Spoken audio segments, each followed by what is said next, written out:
श्री गणेशाय नमः। ओम श्री परमात्मने नमः। सभी गीता प्रेमी साधकों को सादर प्रणाम के साथ जय श्री कृष्ण। परम पूज्य भाई जी श्री हनुमान प्रसाद जी पोद्दार ने श्री भगवान नाम के बारे में इस प्रकार बताया है। जिस नाम का इतना प्रभाव, महत्व और विस्तार है, उस पर मुझ जैसा रसायनभिज्ञ मनुष्य क्या लिख सकता है। मेरा तो यह केवल एक तरह का दुशासन है जो संतों की कृपा और प्रेमियों के प्रेम के भरोसे पर ही किया जा रहा है। मैं भगवान नाम की महिमा क्या लिखूं? मैं तो नाम का ही जिलाया जी रहा हूँ। शास्त्रों में नाम महिमा के इतने अधिक प्रसंग हैं कि उनकी गणना करना भी बड़ा कठिन कार्य है। इतना होते हुए भी जगत के सब लोग नाम पर विश्वास क्यों नहीं करते? नाम का साधन तो कठिन नहीं प्रतीत होता। पूजा, होम, यज्ञ आदि में जितना अधिक प्रयास और सामग्रियों का संग्रह करना पड़ता है, इसमें यह सब कुछ भी नहीं करना पड़ता, तो भी सब लोग नाम परायण क्यों नहीं होते? इसका उत्तर यह है कि नाम परायण होना जितना मुख से सहज लगता है, सहज कहा जाता है, वास्तव में उतना सहज नहीं है। बड़े पुण्य बल से नाम में रुचि होती है।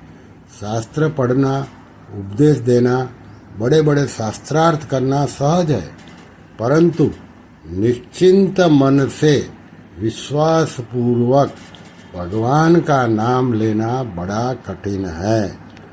जन्म जन्म मुनि जतन कराही, अंत राम कही आवत नाही। कुछ लोग तो इसकी ओर ध्यान ही नहीं देते।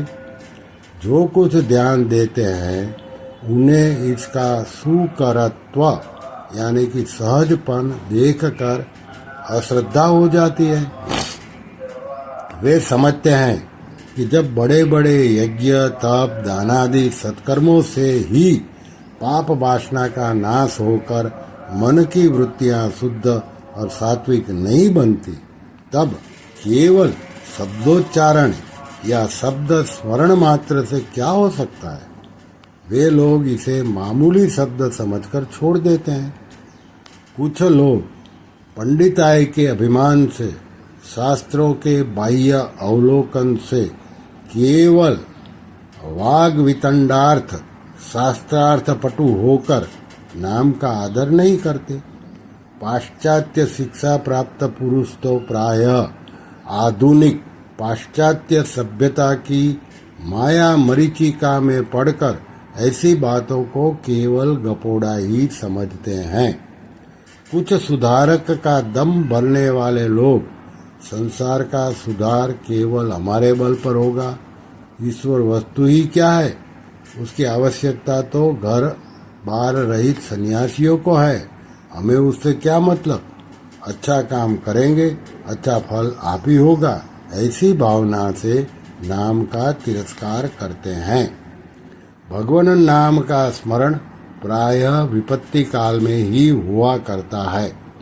जब मनुष्य के सब सहारे छूट जाते हैं, कहीं से कोई आशा नहीं रहती, किसी से कोई आश्वासन नहीं मिलता, जगत के लोग मुख से नहीं बोलना चाहते, निर्धनता, निर्जनता, आरोग्यहीनता और अपमान से मन दबड़ा उठता है, दुखों की विषमयी ज्वाला से हृदय दग्ध होने लगता है, मित्र, स्नेही, सूरज और घर वालों का एकांत अभाव हो जाता है, तब प्राण रो उठते हैं। हृदय खोजता है किसी ऐसी शीतल सुरम्य वस्तु को जिसे पाकर उसे कुछ शीतलता, कुछ शांति प्राप्त हो सके। ऐसे दुख समय में छटपटाते हुए व्याकुल प्राण स्वाभाविक ही उस अनजाने और अनदेखे हुए प्रीतम की गोद का आश्रय ढूंढते हैं।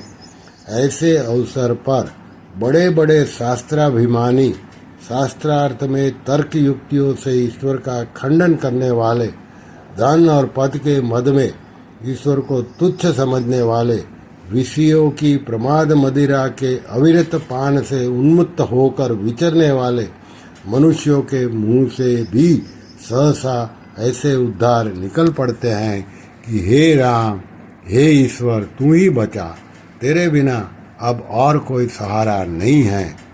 ऐसे ही विपद संकुल समझ में जिह्वा स्वच्छंदता से भगवान नाम का उच्चारण करने लगती है और ऐसे ही शोक मोहपूर्ण समय में मन और प्राण भी उसका स्मरण करने लग जाते हैं।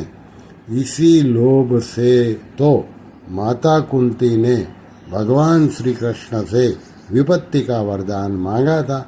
उसने कहा था कि हे कृष्ण, तेरा स्मरण विपत्ति में ही होता है, इसलिए मुझे बार बार विपत्ति के जाल में डालता रहो। श्री कृष्ण शरणम मम, श्री कृष्ण शरणम मम, श्री कृष्ण शरणम मम। ओम कृष्णार्पणमस्तु।